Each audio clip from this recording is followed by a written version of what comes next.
네, 제가 마스크를 낀 이유는 뭐 짐작하시겠습니다만 이재명 대표께서 코로나 확진이 됐는데 제가 어제 이 대표님을 만났기 때문에 여러 가지 이유로 저는 껴야 될 것 같아서 꼈습니다. 양해해 주시고요. 3년 너무 길다 행위 오늘 메시지 시작하도록 하겠습니다. 서울중앙지검 수사팀이 윤석열 대통령 배우자 김건희 씨 명품 가방 수수 사건에 혐의 없음 결론을 내렸습니다. 명품백은 뇌물이 아니라 감사의 표시라고 합니다. 청탁의 대가는 아니라고 합니다. 추한 궤변입니다. 앞서 권익위는 6월 10일 명품백 사건에 대해 청탁금지법상 공직자 배우자에 대한 제재 규정이 없다라면서 종결 처리했습니다. 그 전에는 달랐습니다. 권익위는 공직자 배우자의 금품 수수에 대해 특정범죄가중처벌법상 알선수재와 변호사법 위반 등으로 처벌할 수 있다는 해석을 내놓았습니다. 그런데 윤석열 대통령 대학 동기인 위원장과 대학 검찰 후배인 부위원장이 들어서자 이를 180도 뒤집었습니다. 부패 방지와 청렴을 최우선 가치로 삼는 국가기관 권익위가 야당 정치인에게 보통 국민에게는 서슬퍼런 서울중앙지검이 유독 김건희 씨에게는 면죄부를 쓰려고 용을 씁니다.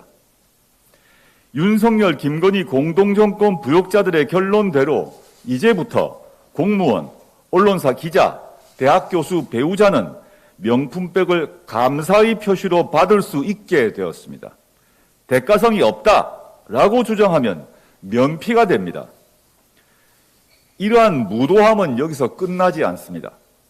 대통령 부부의 부패 사안을 다루던 권익위 부패방지국장이 스스로 삶을 마감했습니다.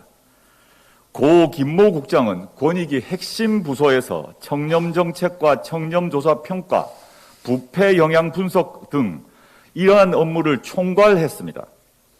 권익위 전신인 부패방지위원회에서부터 20년 이상 부패 방지 업무를 했던 청렴 전문가였습니다. 이런 부하 직원의 죽음을 두고 유철환 국민권익위원장은 외압은 없었다라고 말합니다. 김 국장은 종결 처리된 데 대해 양심에 반하는 일을 해서 괴롭다라고 주변 지인에게 토로했다고 합니다. 종결하지 말고 수사기관에 이첩해야 한다는 의견을 냈다가 상급자인 정승윤 부위원장과 갈등을 빚었다는 증언도 나왔습니다. 그런데 권익위는 업무 과중과 스트레스로 사인을 몰아가고 있습니다. 고인의 명예를 회복해 주기는커녕 능멸하고 있습니다. 유 위원장은 무슨 근거로 외압은 없었다라고 단정합니까? 귀하가 잠깐 스쳐가는 자리가 아니라 대한민국의 부패를 막고 국민 권익을 위해 복무하고자 한다면 김 국장 죽음의 경위를 샅샅이 따져서 국민께 밝히십시오.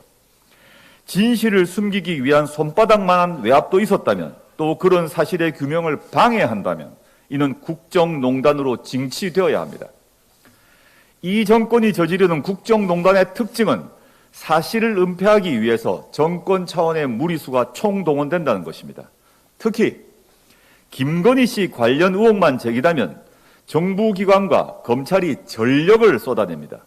여사 개입 사실, 오로지 이를 막기 위함입니다. 최상병도, 명품백도, 김 국장 죽음도 모두 여기서 여사 개입 사실로 드러난다면 국정농단입니다. 경고합니다. 국가를 통치하는 최고 권력자는 윤석열도 김건희도 검찰도 아닙니다. 바로 국민입니다. 특히 김건희 씨 심기에 거슬릴까 봐 벌벌 떨면서 호위무사 역할을 하는 검찰, 여당, 정부기관들은 이를 명심하길 바랍니다. 국정농단, 헌법 위배, 위헌적 행위에 동참하지 말길 경고합니다. 공무원 윤리 현장에 이런 구절이 있습니다. 우리는 불의를 물리치고 언제나 바른 길만 걸음으로써 정의사회를 구현하는 국민의 귀감이 된다. 그 길을 걸으십시오.